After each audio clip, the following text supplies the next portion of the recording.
Hey, what's going on? It's Kevan Kenney on KROQ, and we are being joined today by CHVRCHES. Hello. Hi. What's going on, guys?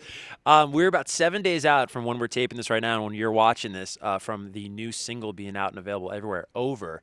And I want to kick into the lyrics first, because that's kind of what stuck out to me.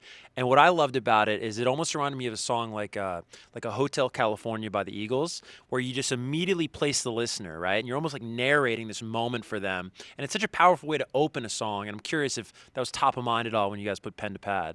Wow. I mean, that's quite a lofty comparison. I'm like, wow.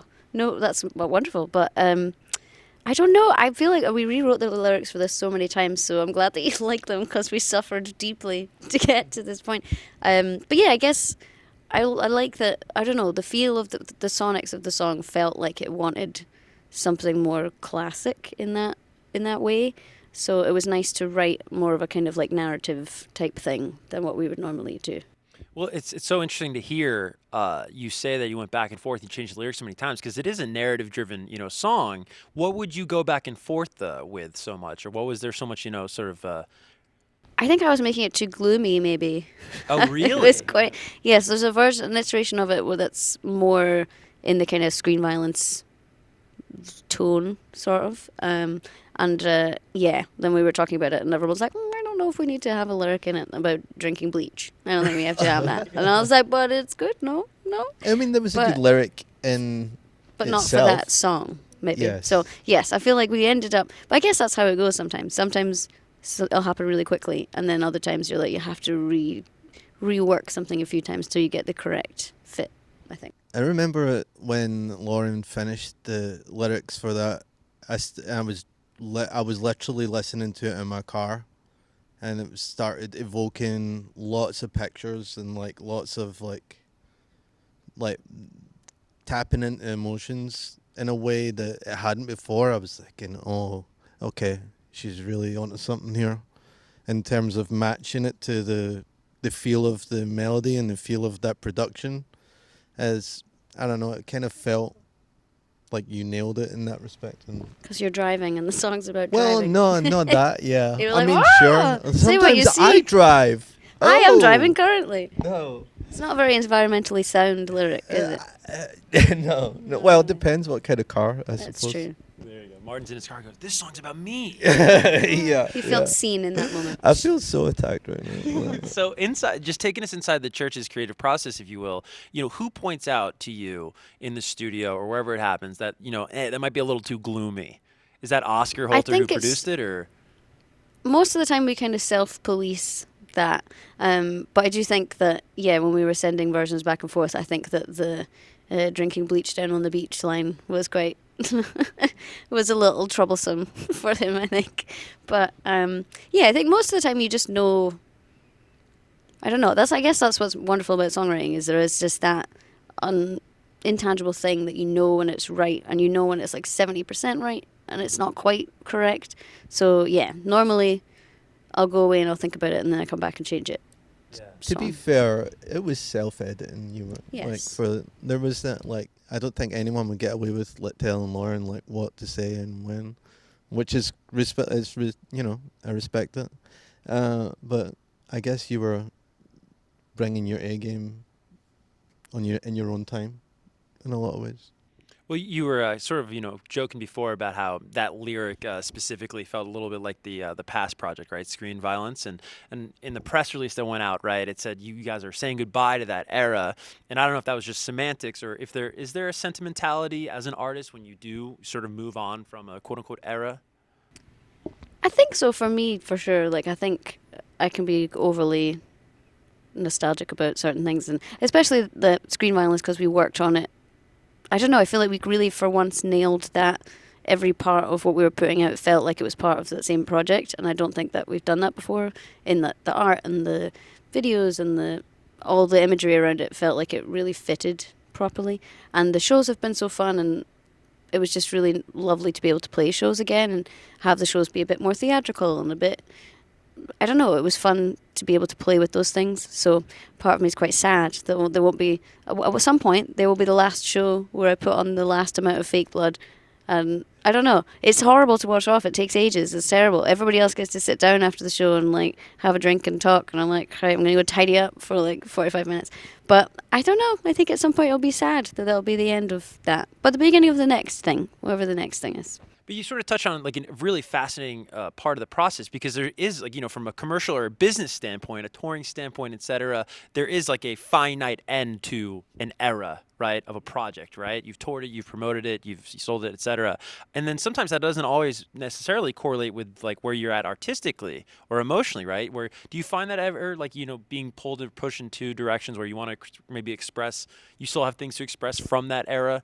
The screen violence, but you're starting a new one. You kind of know what I'm talking about? Yeah, I definitely do. And I think, I don't know, like even when you're singing a set list of songs that have been around for a number of years, I think sometimes a song will renew its significance to you because of just something that's happening, or you kind of rediscover your connection with the songs, and I think that's always really nice. But yeah, I guess at this point we're like, well, Screen Violence came out in 2021, and we finished making it like end of 2020, I guess. So like now when we're playing it, I'm like, oh, these feel like old songs, even though they're not really, but they feel like they are. Yeah. So I don't know. I think it's like, yeah, I think that's the terrible thing about bands. As soon as you've finished recording it, you're like, right, that's done. What's the next thing? And then you tour it for 2 years. So I don't know. Your relationship with it changes, I think. It is fascinating to watch your relationship with the music change, like because album campaigns in the old mold are like they can be. Like Lauren's saying, they can be 3 years long. And if it's gone well, sometimes they're even like longer than that. So you're a very different creator from the end of 2020 to where we are today, like the beginning of 23, for example. So it's kind of exciting to be able to put out music that's just standalone or like points to maybe who knows what it points to. There's just no like greater conversation beyond we love this song, so we put it out. So it's kind of this is all very new for us and exciting. Well, and you're speaking to the fact that Over is a standalone song at the moment, right? It's not tied to a larger body of work necessarily. No, and No, that's we haven't done enough work yeah, to yeah. have it be. We've been touring so much, and that was the thing. It was like we were sitting on this song that we were all really excited about. And then we're looking at a lot of touring and going, well, we could shelve this for another 2 years or a year or who knows what amount of time. Or we could just like be excited about it. And Oscar was really excited and he wanted to work on it. And when he turned in his like revamped version, everybody had a bit of a moment and everyone got excited and we thought, why the hell not? Let's just do it.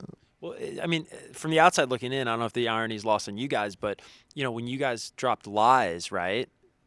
Wasn't it a kind of a similar situation where you didn't even think it to tour or anything? You just wanted to drop it, see if it could get a response online, and here we are, right? So much has changed, but then so much is the same. Where you're putting out a song. I mean, obviously now on a much grander scale, but just kind of you believe in the song like you believed in Lies back in the day. That's the perfect counterpoint to this moment.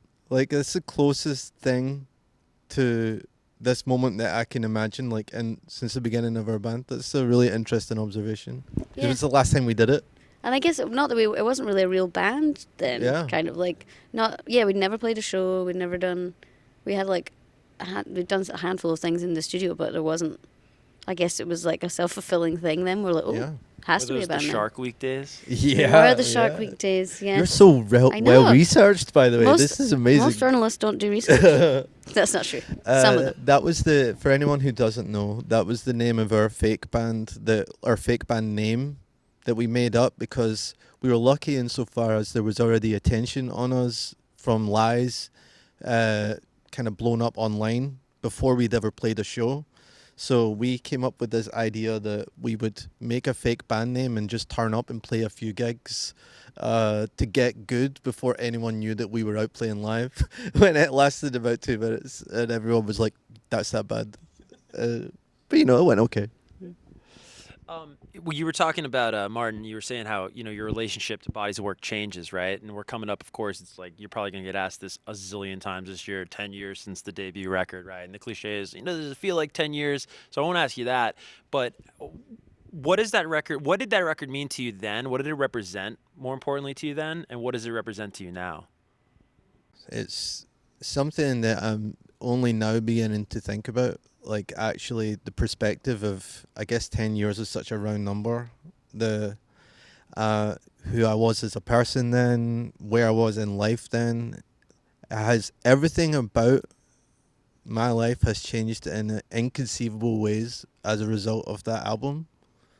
I and like I have just this really really deep gratitude for everything that happened around it, everything where we are, the fact that we're having this conversation right now. But the when we were in it, I had no idea, like nothing at all. It was every day was just about like staying alive and trying to make it feel normal to be doing all this crazy stuff that we were doing. That none of it was normal, and now with the perspective again, you can go, yeah, that really wasn't normal. This is every project I'd ever been in that I loved. This felt different, and now I know we're still kicking, and it feels like a genuine rebirth moment. So now when you said that about Lies, you really got me, because I'm going, oh yeah, that was the last time we had a moment that felt in any way like this. It's really cool. Very profound. Yeah. There you go. Would you sort of echo that, Lauren, in terms of just your memories of what that meant to you then? And because I don't know if you look at it like I almost think of it as somebody who's never made an album, almost like a relationship, right? You might, date somebody and it means something to you in 2013 and you think it means this. And then as you go on, you learn, oh, that actually represents such a different thing. And I understand that differently now. I'm just curious if that album at all. Yeah, I was kind of a baby, really. Like, I was like 23, 24 when we started the band. And I think when I look back on that stuff, I'm like I've been out of university for like a couple of years. And like, I don't know, when I meet people of that age now, I'm like, oh, right. Like, I didn't have any. And there was a lot, I don't know. I just remember feeling like there was a lot of pressure on me all the time, which I think I look back and I'm like, I wish that you could have just been like, it's going to be fine, and enjoyed it. But I think, yeah, not that I didn't enjoy it, but I think we were just like, oh, okay, we'll do this now, okay, and we'll do this, all right. But I think, yeah, ignorance is probably less naive. Being that naive, I think, was good, because if we could really take on board all the things that were happening, then I think that would have just overwhelmed our brains. So I think better to just be muddling through it, but I wish we'd been a bit more present for some of it, I think. Totally. Just fast forward to present day, getting back to the new song Over. You guys have a large history of self-producing. Obviously Oscar Holter, if you're watching this and you don't know, I mean, he's worked with The Weeknd and BTS and Charlie XCX and Coldplay. So, he's well established. But was there any anxiety of kind of like handing the steering wheel over to Oscar as, self-producers like you guys are? I mean, no. Oscar is obviously a god of production, and he was really cool about Ian and I playing a bunch of stuff on it. And the first thing we did after the song was written, and it was written in a session, like a one afternoon, just the bones of it were written, like a melody and a kind of production idea that eventually found its way into the CHVRCHES universe, like from just something that might have just been a me and Oscar thing. We were friends and we were working together, but it didn't become CHVRCHES till like further down the line. But he was really cool about batting it back and forward with Ian and I on a production level, so that he knew of our music, and he said he was a fan, and that was like overwhelming in the first place. But being able to have our moment in the studio and really work on it and send it back to him, and him for a lot of that stuff still to, especially the guitar stuff, to have made it to the final record is like an amazing feeling, to have collaborated with someone that's on his level. I wanted to ask you about the hook on the song, Wake Me Up When It's Over. When you wrote that, of course it'll mean something different to every single CHVRCHES fan that listens to it, but when you wrote that, what were you thinking about? Well, because I think the temp lyric was I just can't believe that it's over or something. I can't remember where it was. Why can't you see that it's over? Maybe, which something does like not that. land. Those are all different sentiments, though. Yeah. Really, yeah. And I It think does we not were like, land like yours at all. we knew that over was going to be like, that was the hook. But we were like, how do you get to that part? So it was a bit of a puzzle figuring it out. And yeah, I guess that's It could be read as quite gloomy, or it could be read as like, well, but there's positivity on the other side when you get to that section, maybe. Well, I read it as like a restless anthem, you know? And I don't know if I was projecting or not, but you have lyrics in there, you know, about feeling everything, feeling nothing simultaneously. And I think there's this almost like post-pandemic fog that people, you know, are sort of experiencing right now, where there is this anxiousness, but then there's also sort of this embracing of like, nothing matters, let's have fun. You know, but then if nothing matters, then what does matter? You know, it's like I feel like there's a lot of push and pull in people's spirits these days, and I thought that's what the song was We've spoke all to, at least for gotten me. quite existential, accidentally, I think. Yeah, and I suppose, yeah, our hope is that, like, I think a lot of people will be able to relate to that as a concept, given where we're all at in the universe. I'm like, it'd be really nice if we could just flip a switch and then we could go back to thinking everything's fine and everything's great, but we know too much now. Do you think that that's the case? I get it. And as an appreciator of the Lauren's lyrics, I totally identified with it in that way, exactly the same way. And you can't like unlive the last 2 years or since 2020. So we all know what that feels like. So it kind of feels like a little bit ominous, even though maybe we're getting out of it. And like you say, yeah, the instinct to party and like have this cathartic moment is there, but there's also this weird kind of feeling of tension, because that, you know,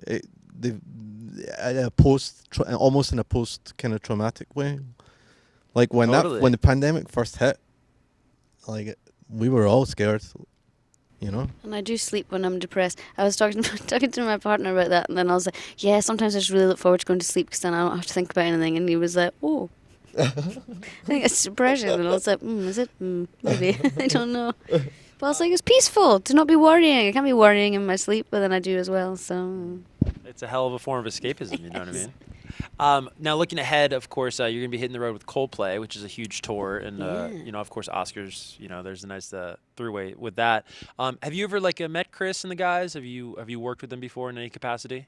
I guess have you met him in passing, maybe? I No. actually met him festival. once at a festival, like years and years ago, and he gave me some amazing advice. It was just after our first album came out, and it was going really well, and he said, like, hey, nice to meet you. He was lovely, and he didn't have to be. He said, don't sleep on your second album. Like, whatever you do, just get in there and get it made. Wow, Lauren's going to hate the sound of that. And it was like, I need more sleeping. I need more, when will I get my depression naps? and that really set us on, like, because what he was saying was, you've got all this momentum, and if you strike fast and with the same, you can keep building on that momentum, maybe you'll be here in 10 years. And look at us, here we are.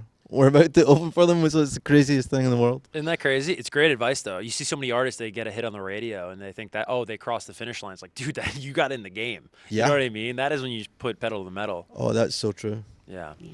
I'm excited for those shows, though. I haven't seen them do like a headline set like that in that capacity. So, yes, I think I've always been quite a gig crier, but I feel like watching people at shows now feels different than it did a few years ago. So I'm worrying. I'm worrying about the level of sobbing already of watching people watch that show. I think I'll have to have a big sob and then a nap. There you go. Your cardio is going to be insane by the end of that tour. The stages no are pressure massive. on me. No pressure on me at all to match up to that guy. And then one other question, you know, of course, right now, Over is what we're really excited about. And you worked with Robert Smith on Screen Violence, and that was, I believe, the sole feature on that record. Did that open your eyes to wanting to collaborate? Of course, you had a massive hit with Marshmello, right? Probably a different style of collaboration, but are there artists you look forward to, you know, or have you batted around ideas of working with other artists this year on the new music? I don't know. I guess. Yeah, I feel like once you've got Robert Smith, you can't top that now. I feel like Is that to the me, I'm takeaway? like, just hang it up. Don't ever bother. Don't bother. Like, but I think our manager was like, no, hearing this information, you're like, what do you mean? No features ever again. But yeah, I don't know. I mean, that was such a great experience to, like, just as fans of his work, we were so baffled and excited that he wanted to write with us on it. And yeah, it was just such a genuinely wonderful experience. He was so generous to us in all ways. So I don't know how we top that. I don't know how we top that. I honestly don't think we can top that. But Did you guys really write with him, like in the studio? No. Was it like an Pen email pals. thing? We Yeah. were. It was all done over email. Really? Like the whole thing. We never. The first time we ever spoke with voices was like 2 minutes before we did our first bit of promo for the song, Oh wow. which is fascinating. It was like, are we pen pals with Robert Smith? Is this like the most bizarre like fantasy where you like write to Robert Smith and he like gives you a bunch of advice and then sends back his. He's like, do you want me to play some guitar? I'm like, yeah, we want you to play some guitar. He sends back his guitar and it's amazing. We did this kind of like cross the Atlantic collaboration with, to me, like one of the last living true like legends that in my like musical universe anyway. So yeah, we'll never top it, but it'll always be case by case, that stuff. If something feels right and it seems like fun. Yeah. Or if Yeah, Robert's got I'd round two in just- him, you know. You know, Well, I mean, if it's Robert, damn, like whole album. yeah, Yes, like whatever exactly. he wants. That's Churches That'll 5. be the that's headline it. we use. yeah, yeah. Well, guys, thanks so much. And Over sounds awesome. I'm sure we'll be hearing it on KROQ. Oh, so thank thanks you. for stopping by. Yay! Thank you for having us.